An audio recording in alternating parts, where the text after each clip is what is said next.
Nesse vídeo eu vou introduzir o conceito de limite para funções funções f que leva de um r ao quadrado, r é n, para r, tá? Então funções de mais de uma variável. Primeira coisa, para a gente definir isso, a gente vai ter que entender o que é uma bola aberta. A gente precisa entender o que é bola aberta para poder entender o que é ponto de acumulação. A gente precisa entender ponto de acumulação porque ele vai servir para entender o limite, tá? Como que a gente vai definir limite para a função de mais de uma variável. Então, a gente tem a seguinte definição de bola aberta, é que x0, y0, desculpa, com r que pertence aos reais maior que zero. Então r é um raio ali, tá? E ele vai ser esse conjunto em que a distância desse ponto xy,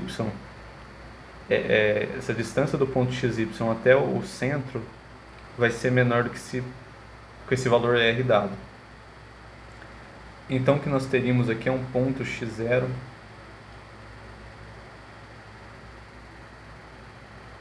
que seria o centro. Isso daqui seria o nosso raio. A gente teve um x e um y aqui.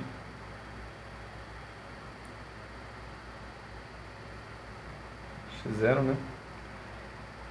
E o caso é que se a gente pegar um ponto, digamos que aqui, a gente teria um x e um y0 ali também. Então a gente pegou o ponto x, y0 e a gente quer que essa distância aqui seja menor, essa distância até o centro, né, desse ponto até o centro, esse ponto até o centro, seja menor do que r, o que é verdade, né? Isso aqui é menor do que r. Então o que a gente está fazendo é, a bola aberta é o conjunto de pontos que está interno a essa circunferência de centro x0 e y0. Então ele é todo esse conjunto aqui de pontos que está aqui dentro. Isso é definido como bola aberta.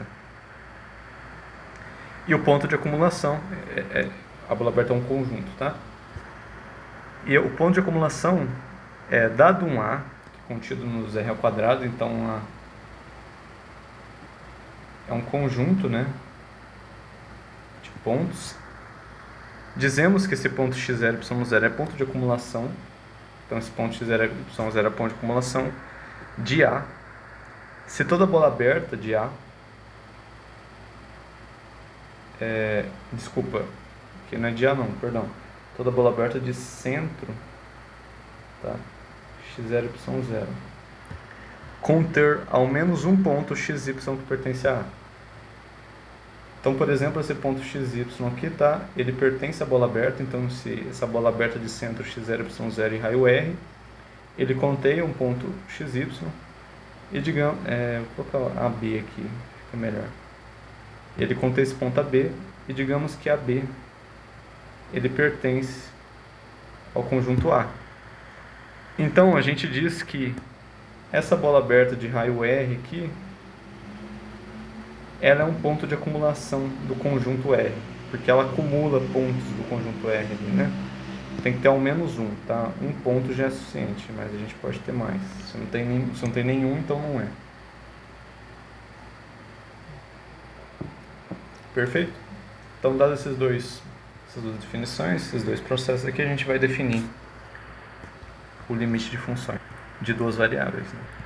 Então, aqui a gente define uma função f que está com domínio de um subconjunto A contido nos r ao quadrado. Então a gente tem um r ao quadrado aqui, é um subconjunto A, esse aqui seria o domínio. E a gente diz que uma função então esse f é uma função. E a gente diz que esse x0 e y0 é um ponto de acumulação de A. Então significa que a gente tem aqui uma circunferência de centro x0, y0. Vou apagar isso aqui. Então temos isso daqui. Ele é ponto de acumulação de A. Então dentro desse conjunto aqui, dentro desse raio que a gente ainda não definiu, dentro desse raio aqui R, dentro dessa circunferência existem pontos que pertencem ao domínio de f, né? Então tem um ponto xy aqui que pertence ao domínio de f, tá? E que pertence a essa bola aberta aqui, que é um ponto de acumulação. E dado um L que pertence aos reais, né? Então o limite desse ponto xy aqui, desse vetor xy tendendo a x0, y0, isso aqui não seria bem um vetor, né? Seria um ponto. Isso daqui é verdade, né? Isso aqui é verdade. Se isso for verdade, desculpa, então isso daqui é. Então ver o que é verdade se esse limite existe. Então a gente tem que, para qualquer epsilon marque 0, vai ser dado esse epsilon, a gente dá. Por exemplo, a gente quer um epsilon menor do que meio, etc. Vai existir um delta maior que 0, tal que para todo ponto xy do domínio de f, a gente tem que essa distância do ponto xy ao x0 que a gente está atendendo, então esse ponto xy aqui, a x0, essa distância aqui, ela é menor que delta. Então a gente tem uma bola aberta de raio delta. Então temos um x0 aqui, um y0 aqui. Bom, isso aqui é delta, né? Assim como isso aqui também é delta, são dois raios. Opa, desculpa, isso aqui não é delta não, tá? Isso aqui é essa partezinha que é delta, pronto. E essa partezinha aqui seria delta.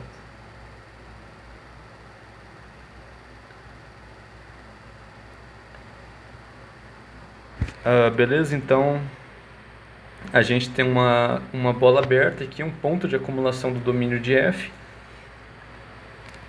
que é menor que delta. Se essa bola aberta existir, se existir pontos que pertencem a essa bola aberta, né? Se ele for um ponto de acumulação, então se existir pelo menos um ponto aqui dentro, se isso for verdade, então o valor de f de x ali, o valor que f de x assume a distância entre ele e o valor verdadeiro L, né, fica menor do que um epsilon dado. Então aqui a gente tem uma reta real, né?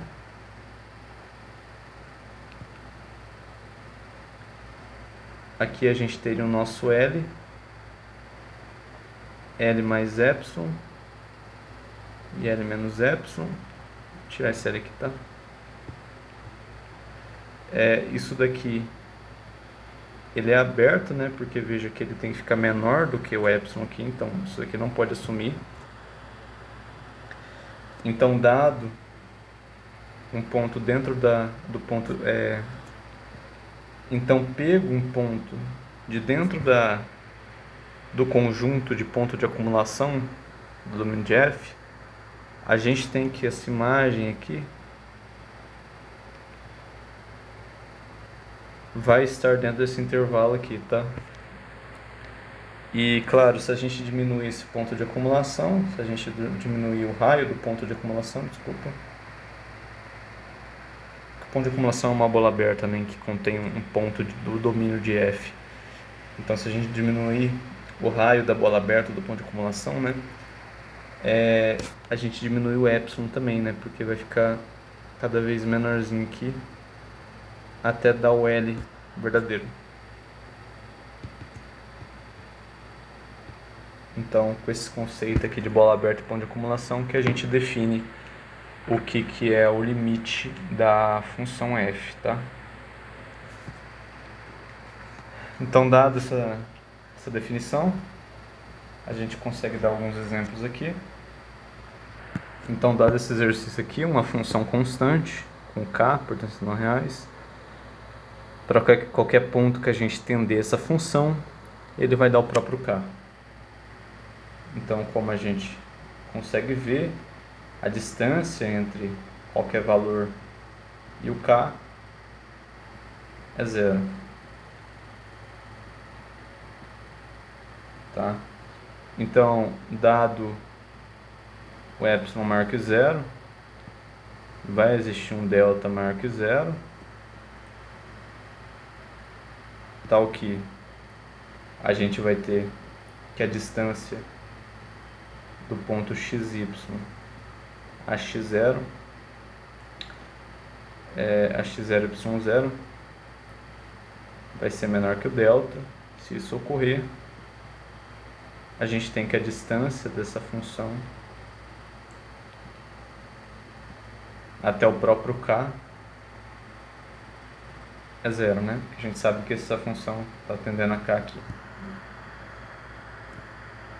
E aí,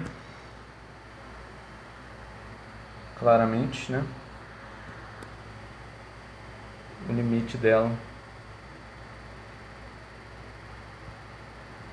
para qualquer que seja,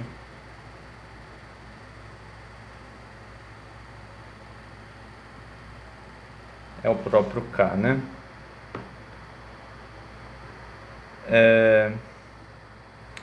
Claro, se a gente for fazer o gráfico aqui, a gente teria um eixo z, um eixo x, um eixo y. Aqui, por exemplo, estaria o k.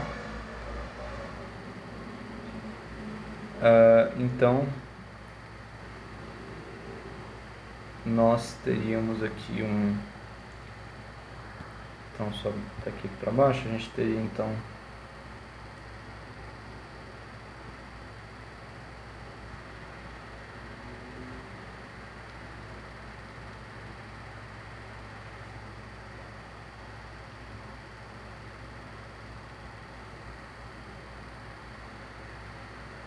a gente teria esse ponto aqui.